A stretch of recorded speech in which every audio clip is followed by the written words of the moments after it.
This is Democracy Now!, democracynow.org, The War and Peace Report. I'm Amy Goodman as we spend the hour with MIT professor, author, activist, political dissident Noam Chomsky. Over the weekend, he spoke to a packed audience at the New School here in New York City. The former Republican Party has now become a radical insurgency that's abandoned parliamentary politics. I'm quoting two highly respected, very conservative political commentators, Thomas Mann and Norman Ornstein of the right-wing American Enterprise Institute. And in fact, they may succeed in increasing sanctions and even secondary sanctions on other countries and carry out other actions that could lead Iran to opt out of the deal with the United States. That is. That, however, need not mean that the agreement is nullified. Contrary to the way it's sometimes presented here, it's not a U.S.-Iran agreement. It's an agreement between Iran and what's called P5+1, the 5 veto-holding members of the Security Council plus Germany.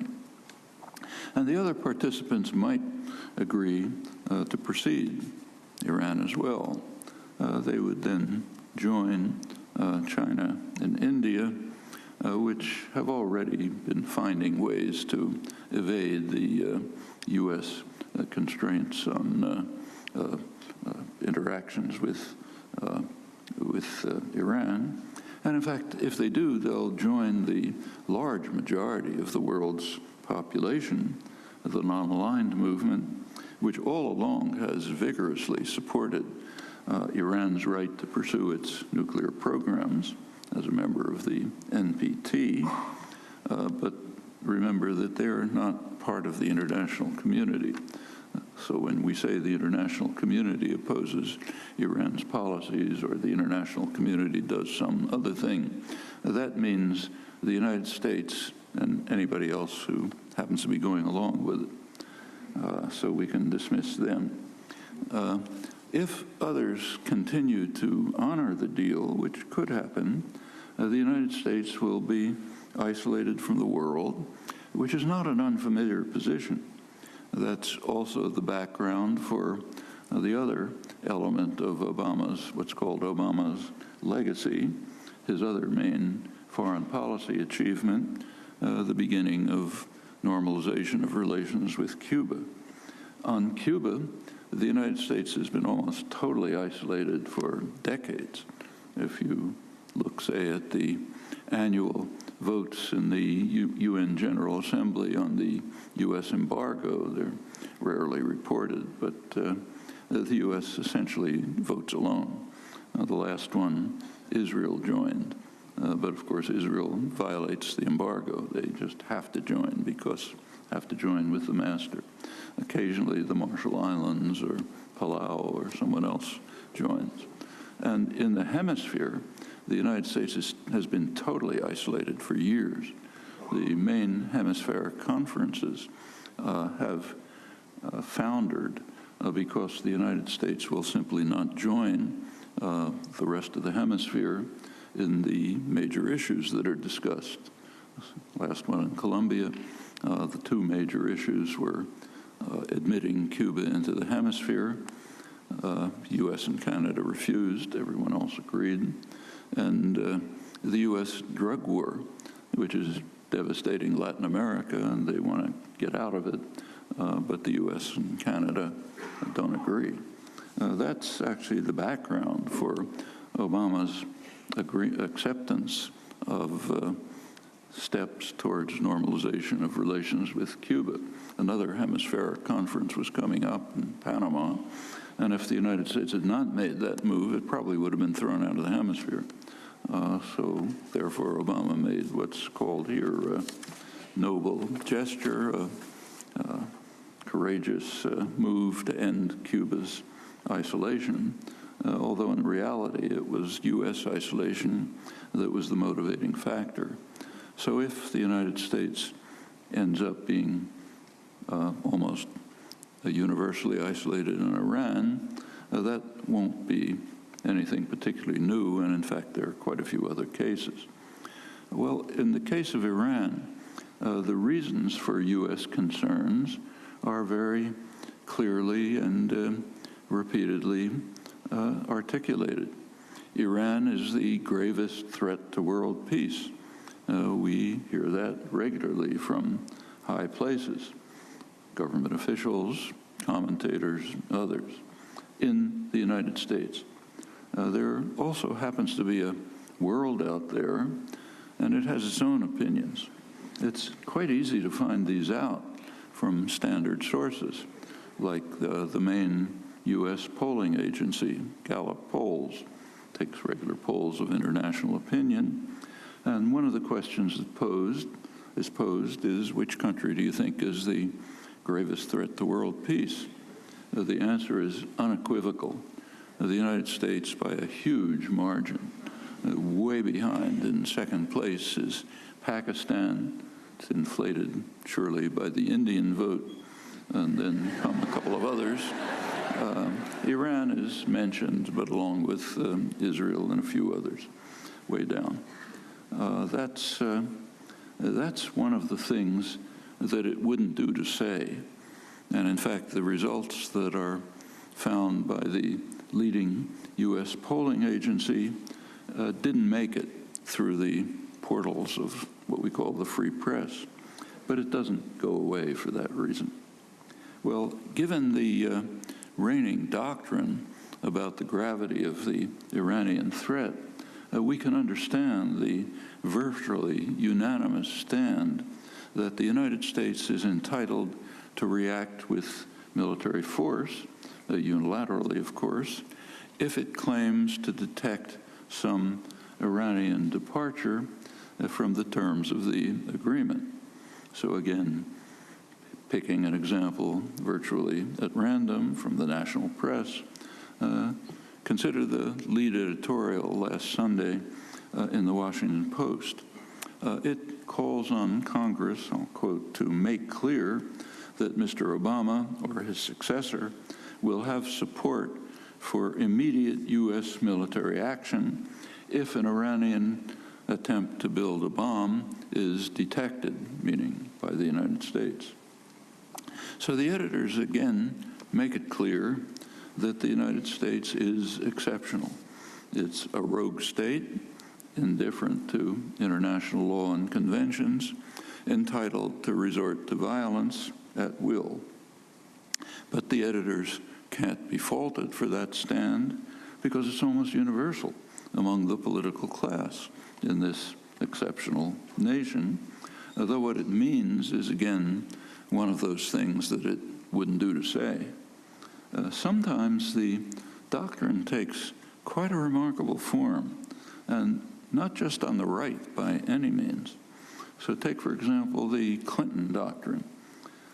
Namely, the United States is free to resort to unilateral use of military power, even for such purposes as to ensure uninhibited access to key markets, energy supplies, and strategic resources, let alone security or alleged humanitarian concerns.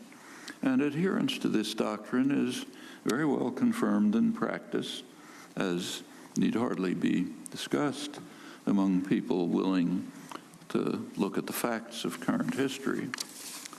Well, the Washington Post editors also make clear why the United States should be prepared to take such extreme steps in its role of international primacy. If the United States is not prepared to resort to military force, they explain, then Iran may, I'm quoting, Iran may escalate its attempt to establish hegemony over the Middle East by force. That's what President Obama, calls Iran's aggression, which we have to contain. For those who are unaware of how Iran has been attempting to establish hegemony over the Middle East by force, or might even dream of doing so, the editors do give examples, two examples. Its support for the Assad regime and for Hezbollah. Well, I won't insult your intelligence by discussing this demonstration that Iran has been seeking to establish hegemony over the region by force. However, on Iranian aggression, there is an example, I think one in the last several hundred years, namely Iranian conquest of two Arab islands in the Gulf under the U.S.-backed regime of the Shah back in the 1970s. Well, these shocking Iranian efforts to establish regional hegemony by force can be contrasted with the actions of U.S. allies. For example, NATO ally Turkey, which is actively supporting the jihadi forces in Syria. Support is so strong that it appears that Turkey helped its allies in the al-Nusra Front, the al-Qaeda-affiliated al-Nusra Front, to kill and capture the few dozen fighters that were introduced into Syria by the Pentagon a few weeks ago. It's the result of several years and who knows how many billions of dollars of training. They did enter and were immediately captured or killed, apparently with the aid of Turkish intelligence. Well, more important than that is the central role of the leading U.S. ally, Saudi Arabia, for the jihadi rebels in Syria and Iraq, and more generally for Saudi Arabia having been, I'm quoting, a major source of financing to rebel and terrorist organizations since the 1980s. That's from a recent study by the European Parliament, repeating what's well known. And still more generally, the missionary zeal with which Saudi Arabia promulgates its radical, extremist, Wahhabi Salafi doctrines by establishing Quranic schools, mosques, sending radical clerics throughout the Muslim world with enormous impact.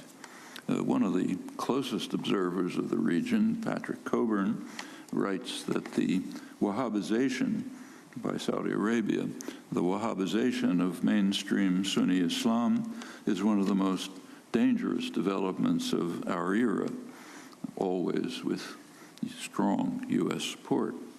These are all things that wouldn't do to mention, along with the fact that these pernicious developments are a direct outgrowth of the long-term tendency of the United States, picking up from Britain before it, to support radical Islam in opposition to secular nationalism.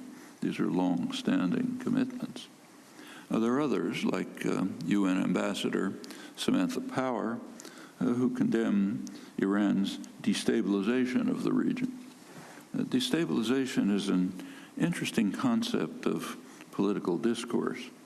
So, for example, when Iran comes to the aid of the government of Iraq and Iraqi Kurdistan in defense against the assault of ISIS, that's destabilization. And we have to prevent it, if not aggression, perhaps. In contrast, when the United States invades Iraq, it kills a couple 100,000 people, generates millions of refugees, destroys the country, sets off a sectarian conflict that's tearing Iraq and by now the whole region to shreds, and on the side increases terrorism worldwide by a factor of 7 just in the first year. That's stabilization, part of our mission that we must continue for the benefit of the world. Actually, the exceptionalism of U.S. doctrinal institutions is quite wondrous to behold. Well, going on with the Washington Post editors, they join Obama's negotiator, Obama's Clinton negotiator, Dennis Ross, Thomas Friedman, other notables, in calling on Washington to provide Israel with B-52 bombers, and perhaps even the more advanced B-2 bombers, and also huge, what are called massive ordnance penetrators, bunker busters informally. There's a problem. They don't have airstrips for huge planes like that, but they can use maybe Turkey's airstrips. And none of this is for defense. These are not defensive weapons, remember. All of these weapons are offensive weapons for Israel to use to bomb Iran if it chooses to do so.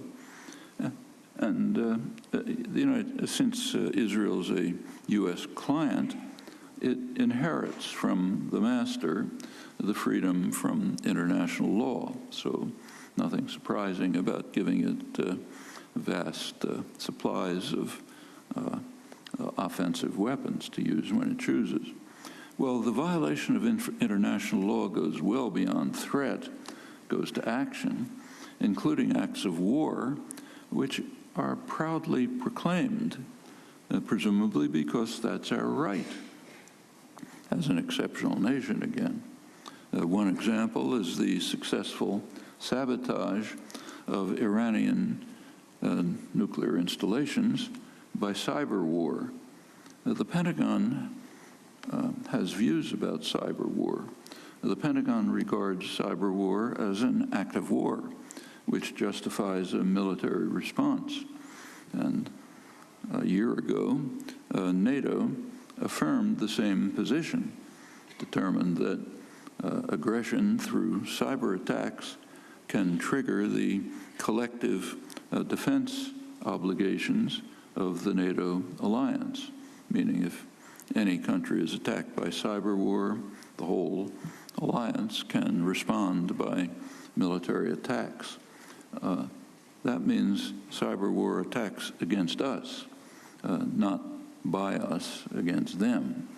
And the significance of these stands is, again, something that it wouldn't do to mention. And you can check to see that that condition is well observed.